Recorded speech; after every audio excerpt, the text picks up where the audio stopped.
And I'm going to be asking this question of, of a very old economy. This is a late 18th and into the 19th century.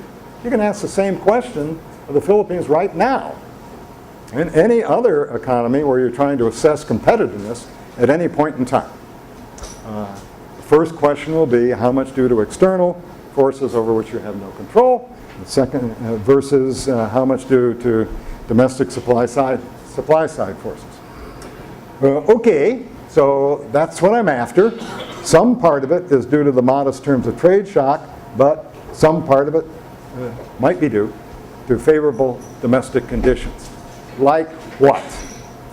And this is where I'm taking a risk, or when I'm going to get techie for a minute or two and drive out everybody else from the audience. The way to attack the problem is using a three-sector general equilibrium model with bells and whistles on it. But all it is just a modern transformation of Adam Smith, Arthur Lewis, and Alex Gershengrove. These guys had it all down. They didn't have it in equations, and they didn't do the empirics quite this way, but they had the idea down there quite clearly. It's kind of neo-Ricardian thinking. And the key idea is really simple. And this idea is going to work only in a certain situation. But that situation is what characterized the world until about 1870. And here's the situation.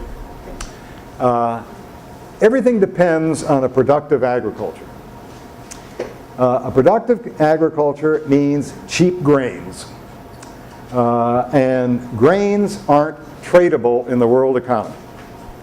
Transportation costs are too high in the world economy up to about 1850 or 1870. So as far as Mexico is concerned, in the late 18th century and half of the 19th century, they have corn, which is their grain staple.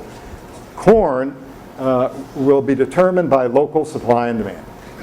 Foreign conditions won't matter. Not true today. U.S. corn floods Mexico. That was true then, when there were no railroads, and the cost of transportation was huge. Okay, so that's what you call a non-tradable under those circumstances. And it really matters because then it says, okay, domestic conditions in agriculture will have a pronounced impact on price, on the price of grains.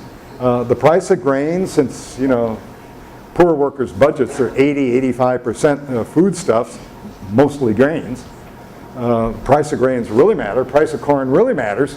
That will mean you're going to have to raise nominal wages, or these guys, will starve to death. Got to raise nominal wages so they can pay for the expensive grains, and that will mean that the industry will be less competitive. It's going to squeeze out profits. Or if you have a positive productivity event in agriculture that improves yields, it's going to put the lid on the prices of grains, put the lid on nominal wages, increase profitability in industry, and make them more competitive. Especially against foreign firms like England, where labor is much more expensive. And so that will be a key part of the story. So you take this idea and you put the bells and whistles on it, and here's a simple statement that comes out of all the algebra, and that is the rate of growth of the labor force in textiles or manufacturing is going to be equal to that stuff on the right. And that stuff on the right is really being driven by the rate of growth of the nominal wage of workers hired in the industry relative to the price of the stuff that they produce, T for textiles. And that stuff in brackets is called the own wage, the wage that's relevant to textile firms, the wage relative to the price of their product. And when that goes up, then the labor force shrinks because the own cost of labor increases. So the story can be told by what's driving the relative price of textiles and what's driving that nominal price of labor.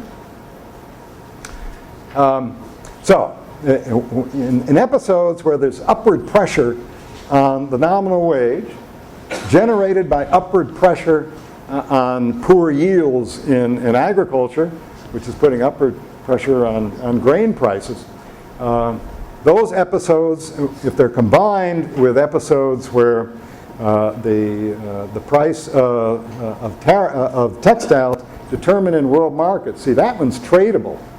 That one's exchanged a lot in world trade. The corn isn't, but the textiles are. So that's determined in world markets, and if that's declining, then they're going to get a hit as well. Okay, so the prediction. Why isn't this going? There it goes.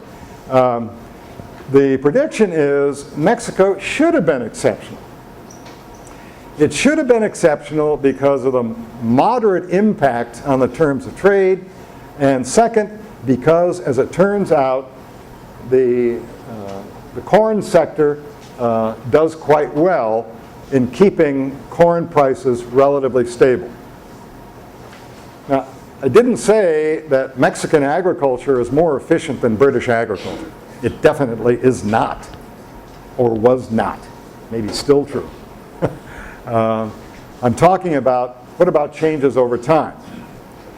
And England, during the Industrial Revolution, is undergoing a spectacular increase in grain prices that English industry has to deal with because it's putting upward pressure on nominal wages.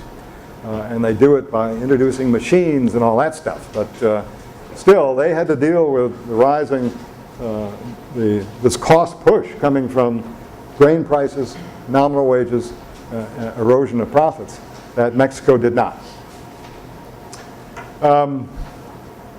So here's some evidence of what happens.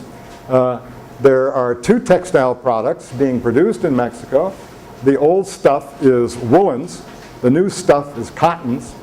The old stuff, cottons, get wiped out. And you can see the decay in economic activity in woolen production. It's being competed away by two forces: domestic production of cotton textiles, which is much more efficient than woolen textiles, and foreign competition of cotton textiles.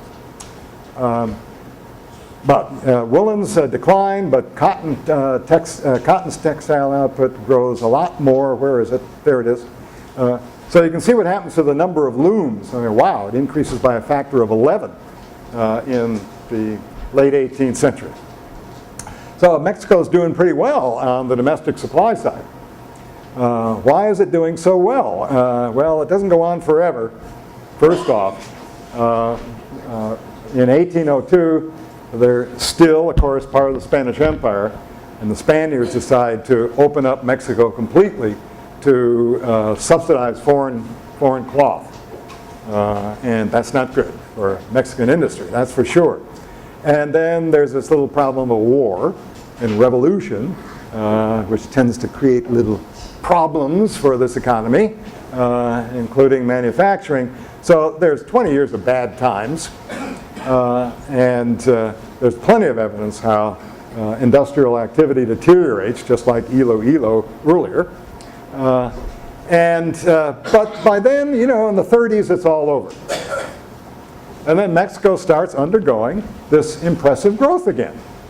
And all of these indicators, spindles, yarn production, and so on, by the latter part of that period, 1879, not only are there a lot of textile factories in Mexico, and not only are they satisfying a lot of domestic demand, better than any other what we now call third world countries, but also the relative size and efficiency of those firms are not very different from the US.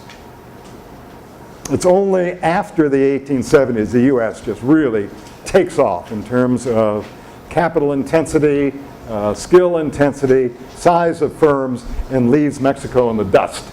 But up to that point, it's competing pretty well quality-wise, as well as doing a good job in fending off foreign competition. Okay, so here are the possibilities. The terms of trade is weak, so the Dutch disease is weak. Still have de-industrialization, but not as strong.